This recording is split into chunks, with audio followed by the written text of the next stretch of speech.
ایک دوسرے سے جو ہے لڑایا گیا اور ایک دوسرے سے اختلاف کروایا جاتا ہے، اور یہ نہیں چاہتے کہ یہ سارے عرب مل جائیں آپس میں۔ اب عربوں کا اختلاف آپ دیکھیے، قطر اور سعودی عرب کا اختلاف دیکھ لیجیے، اور اسی طرح سے عراق اور کویت کا اختلاف آپ دیکھ لیجیے، جو عربوں کو عربوں کے خلاف جو ہے لڑایا جاتا رہا۔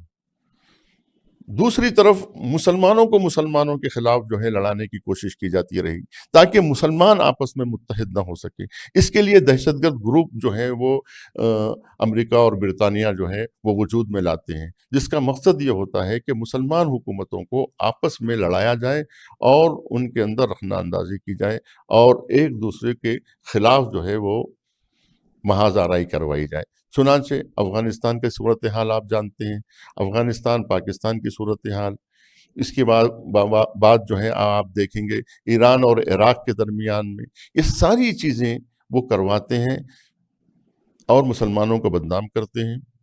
یہ سب طاقت انہوں نے اپنے ہاتھ میں رکھی ہے۔ اب مسئلہ ایران کا آ گیا ہے۔ جب ایران میں شاہ کی حکومت تھی تو اس وقت کنٹرول پورا امریکہ کا تھا، چنانچہ امریکی ایمبیسی وہ حکومت کرتی تھی، وہ فیصلہ لیتی تھی کہ کون ایران کے حکمران بنے گا، کس کی حکومت آئے گی اور کس کی حکومت گرے گی۔ ایران کے سیاہ و سفید کا مالک امریکہ تھا۔ چنانچہ جب امریکہ نے 1948 میں اسرائیل کو سمرتھن دیا اور اسرائیل کو جو ہے عربوں پہ مسلط کیا، تو اس وقت امام خمینی جیسی شخصیتیں وہ تھیں کہ جنہوں نے ایکشن لیا اور جنہوں نے شاہ کی مخالفت کی۔ اب سوال یہ پیدا ہوتا ہے کہ دیگر جو حوزہ علمیہ تھے مسلمانوں کے، دوسرے جو دینی مدارس تھے، مسلمانوں کے جو دینی علماء تھے، وہ کیا کر رہے تھے؟ یہ ایک بہت بڑا مسئلہ ہے کہ اسرائیل کی مخالفت صرف امام خمینی یا شیعہ حوزے سے کیوں ہوئی؟ سنی حوزہ علمیہ کیا کر رہے تھے؟ یہ ایک مسئلہ ہے۔ تو دیکھیے مخالفت جو ہے سنی تحریکیں کی، لیکن اس کے پیچھے علماء نہیں رہے، جس کی وجہ سے سنی تحریکیں کمزور پڑ گئیں۔ مثال کے طور پہ اخوان المسلمین ہے۔ اخوان المسلمین اسرائیل کو پسند نہیں کرتی تھی اور وہ ایک مسلمانوں کو منظم کرنا چاہ رہی تھی۔ اخوان المسلمین کو بار بار توڑا جاتا ہے۔ آپ سمجھتے ہیں کہ سعودی عرب صرف شیعوں کا یا ایران کا دشمن ہے؟ تو سوال یہ پیدا ہوتا ہے کہ جب مصر میں اخوان المسلمین نے حکومت بنائی تھی، ایران نے اس کی مدد کی تھی، اور اخوان کے ذریعے سے جب مصر میں محمد مرسی، آپ تو ابھی جو موجودہ نسل ہے وہ تو جانتی ہے کہ ابھی کچھ سال پہلے اخوان نے اپنی حکومت بنائی تھی، ٹھیک ہے، اس کے پیچھے ایران نے جو ہے کوشش کی اور محمد مرسی جو ہے منتخب ہو گئے۔ تو محمد مرسی کی حکومت کو کس نے ختم کیا؟ سعودی عرب کے ذریعے سے امریکہ نے محمد مرسی کے خلاف تحریکیں چلائی، 5000 اخوان کے افراد قتل کر دیے گئے۔ کس جرم میں؟ کہ تم نے حکومت کیوں بنائی؟ اور آپ دیکھیں گے کہ حسنی مبارک ان کا جو ہے چمچہ تھا، ان کا جو ہے نوکر تھا، ان کا غلام تھا، تو 30 سال تک حسنی مبارک کو مصر میں حاکم بنا کے رکھا گیا۔ لیکن حسنی مبارک کے 30 سال تو امریکہ کو برداشت ہوئے، لیکن محمد مرسی کا 1 سال نہیں برداشت کیا۔ اس کی کیا وجہ ہوئی؟ کیونکہ وہ چاہتے تھے کہ یہ جو نظریہ ہے اخوان کا، یہ نظریہ جو مسلم تحریک کو آگے بڑھانے والا جو نظریہ ہے وہ ختم ہو جائے۔ اس کے لیے یہ کام کیا گیا۔ اور مدد کس نے کی امریکہ کی؟ سعودی عرب نے کی۔ سعودی عرب کو یہ بتایا گیا کہ ہم تمہارے ساتھ ہیں، ہم تم کو جو ہے مسلم دنیا کا جو ہے طاقتور ملک دیکھنا چاہتے ہیں، یا ہم تمہاری مدد کریں گے، اور مصر تمہارے مقابلے میں نہ کھڑا ہونے پائے۔ ہم جو ہے مصر میں ایسی حکومت لائیں گے کہ جو ہمارے اختیار اور ہمارے کنٹرول میں رہے۔ چنانچہ آپ نے دیکھا ہوگا کہ محمد مرسی جب صدر بنے تھے تو انہوں نے ایران کا دورہ کیا تھا، اور محمد مرسی کے ایران سے تعلقات تھے۔ جب محمد مرسی بنے، اخوان جب آئی حکومت میں مصر میں، تو سب سے پہلا کام اخوان نے کیا کیا پہلا کام انہوں نے یہ کیا کہ اسرائیل کا سفارت خانہ مصر میں بند کر دیا اور غزہ والوں کو مدد کرنے کی بات کہی، جس کی وجہ سے انہوں نے ان کے تیور بھانپ لیے اور کہا کہ یہ حکومت نہیں پنپنا چاہیے کہ جو غزہ والوں کی مدد کرے اور اسرائیل سے رابطہ توڑے، لہٰذا یہ حکومت نہیں رہنی چاہیے۔ تو جو امریکہ اخوان کو 1 سال نہ برداشت کر سکا، وہ ایران کو 45 سال کیسے برداشت کرے گا؟ تو وہ چاہتے تھے کہ ایران کا انقلاب اسلامی کا بھی گلا ایسے ہی گھونٹ لیا جائے۔ اب سوال یہی ہے کہ جس طرح سے شیعہ علماء اٹھے اس طرح سے سنی علماء کیوں نہیں اٹھ سکے؟ اس کی میں ایک وجہ بیان کرتا ہوں، جو وجہ خود جمال الدین اسد آبادی نے بیان کی۔ اب میں آپ کو بہت دور لے جانا چاہتا ہوں، 100 سال پیچھے لے جانا چاہتا ہوں، جب جمال الدین اسد آبادی وہ پہلی شخصیت تھی کہ جو اسلامی دنیا میں آزادی کی بات کر رہی تھی اور برطانیہ کی جو طاقت تھی اور برطانیہ کا جو تسلط تھا اور اس سے آزادی دلانے کی جو بات جمال الدین اسد آبادی نے کی تھی، بغیر اپنے مسلک اور فرقے کو انہوں نے ظاہر کیے بغیر ایک مسلم تحریک کے طور پر انہوں نے، اور وہی آغازگر ہیں آج جو اسلامی تحریکیں ہمارے سامنے آپ دیکھ رہے ہیں، چاہے وہ ایران کی شکل میں ہو، یہ آزادی کی جو تحریک ہے، اس تحریک کے جو بانی ہیں وہ ہیں جمال الدین اسد آبادی۔ جمال الدین اسد آبادی خود عراق کے بھی پڑھے ہوئے ہیں، نجف اشرف میں بھی انہوں نے 4 سال تعلیم حاصل کی، اس کے بعد انہوں نے مصر کا دورہ کیا اور وہ جانتے تھے کہ مصر مسلمانوں کا سب سے بڑا گڑھ ہے، جہاں جامع ازہر جو سنی مسلم ورلڈ کا سب سے بڑا مرکز ہے، اگرچہ کہ جامع ازہر پہلے جامعۃ الزہرا تھا، اس کی پرانی تاریخ ہے، فاطمیون کی جب حکومت تھی یا بہرا لوگوں کی، اس وقت جو ہے جامعۃ الزہرا بنایا گیا تھا، لیکن بعد میں یہ مسلم دنیا کا ایک سب سے بڑا حوزہ اس کرۂ ارض پر قائم ہوا، وہ جامع ازہر کی صورت میں۔ آج بھی جامع ازہر کا کوئی دوسرا جو ہے ثانی نہیں ہے اسلامی دنیا میں۔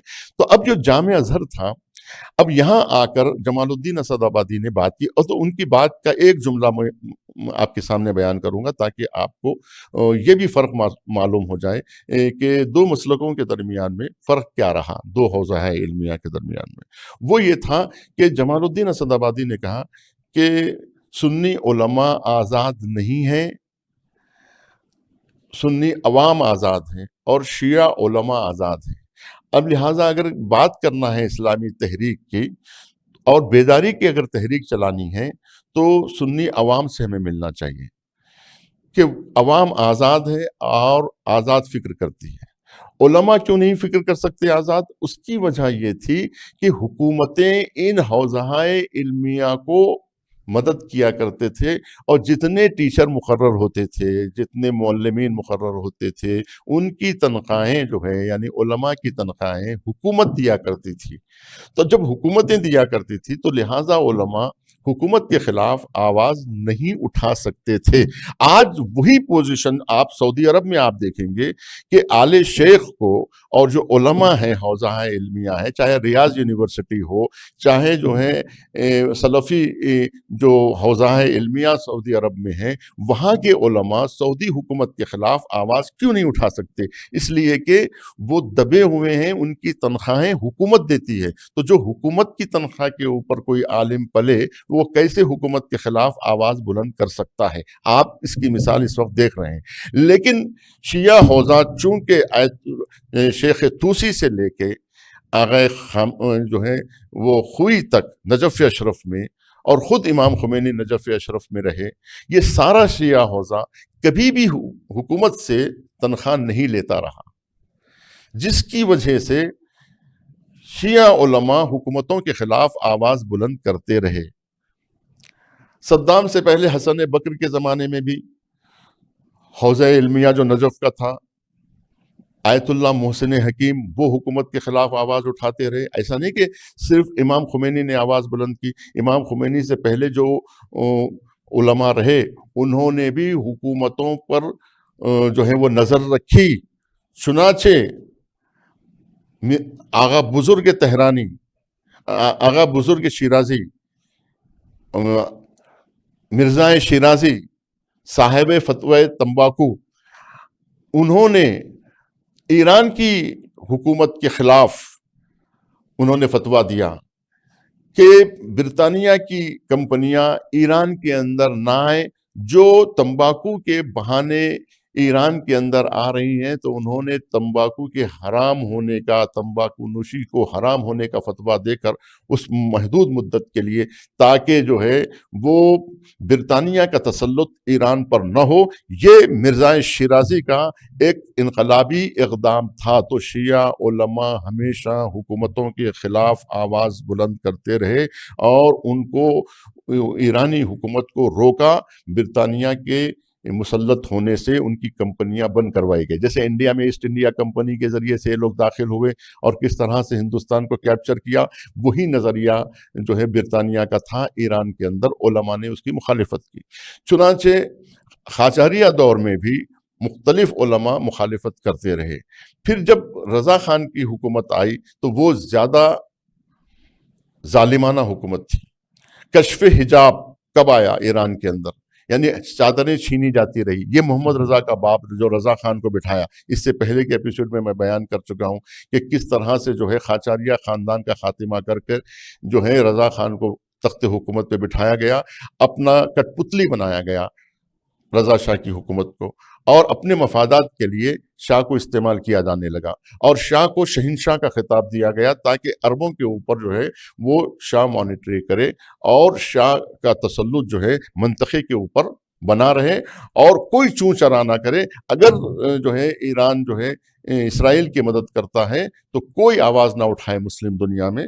چنانچہ محمد رضا شاہ کے ذریعے سے اسرائیل کی مدد کی جا رہی تھی، جس پر امام خمینی جیسے افراد نے کہ جو آزاد تھے اور شاہ سے باج نہیں لیتے تھے اور شاہ سے جو ہے وہ تنخواہ نہیں اٹھاتے تھے، لہٰذا انہوں نے آواز اٹھائی۔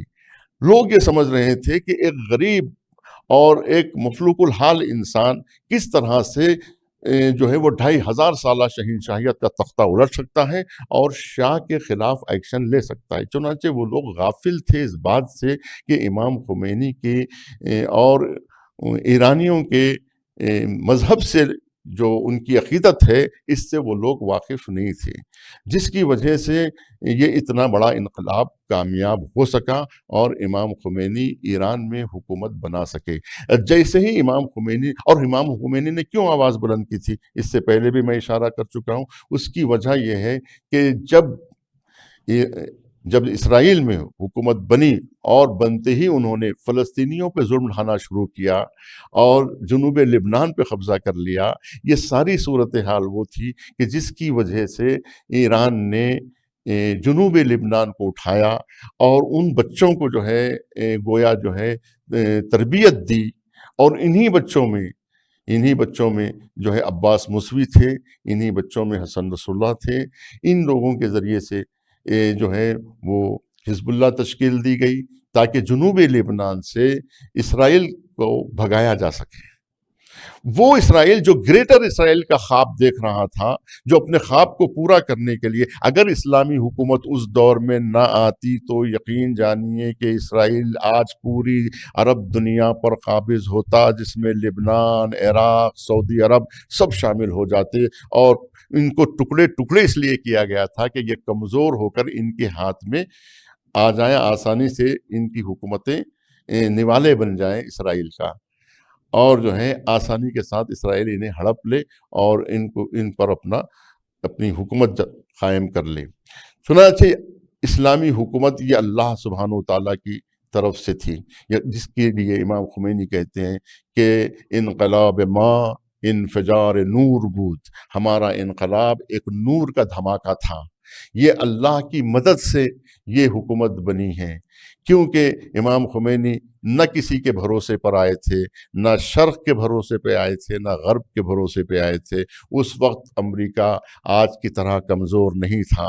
اس وقت جب انقلاب آیا ہے تو امریکہ بہت بڑی طاقت تھا، جو غرب کی سب سے بڑی طاقت مانی جاتی تھی، اور اس وقت سوویت یونین موجود تھا جو رشیا کی شکل میں اس وقت یہ پورے جو ممالک آپ کو اس وقت نظر آ رہے ہیں، قزاقستان، ترکمنستان وغیرہ وغیرہ، یہ سب کے سب جو ہیں وہ رشیا بلاک میں تھے۔ اور یہ رشیا کی اتنی بڑی سوویت یونین کی حکومت جو در حقیقت شرق کی طاقت مانی جاتی تھی، امام خمینی نے نعرہ بلند کیا، لا شرقیہ لا غربیہ جمہوریہ اسلامیہ۔ یہ وہ چیز تھی کہ جس کی وجہ سے شرق و غرب ایران کے خلاف ہو گئے۔ نہ سوویت یونین چاہتا تھا کہ جو مارکسزم جو در حقیقت جو ہے ملحد حکومت تھی اور لادینی حکومت تھی، وہ لادینی حکومت اور ادھر جو ہے یہود و نصارہ کی حکومت، یہ دونوں حکومتیں نہیں چاہتی تھی کہ اسلامی نظریے کی حکومت آئے۔ اور یہ وہ اسلامی نظریہ تھا کہ جو اقبال چاہتے تھے، جو مودودی چاہتے تھے۔ اقبال نے کہا تھا کہ تہران ہو اگر عالم مشرق کا جنیوا، شاید کہ کرۂ ارض کی تقدیر بدل جائے۔ وہ چاہتے تھے کہ مڈل ایسٹ میں ایک ایسی حکومت آئے مسلمانوں کی، یہ علامہ اقبال چاہتے تھے، یہ جو ہے اسلامی مفکرین چاہتے تھے، لیکن ان کا خواب پورا نہ ہو سکا۔ وہ خواب پورا کیا امام خمینی رحمۃ اللہ علیہ نے۔ ہم گفتگو کو انشاءاللہ آگے بڑھائیں گے، یہیں پر اپنی گفتگو کو ختم کرتے ہیں۔ والسلام علیکم ورحمۃ اللہ وبرکاتہ۔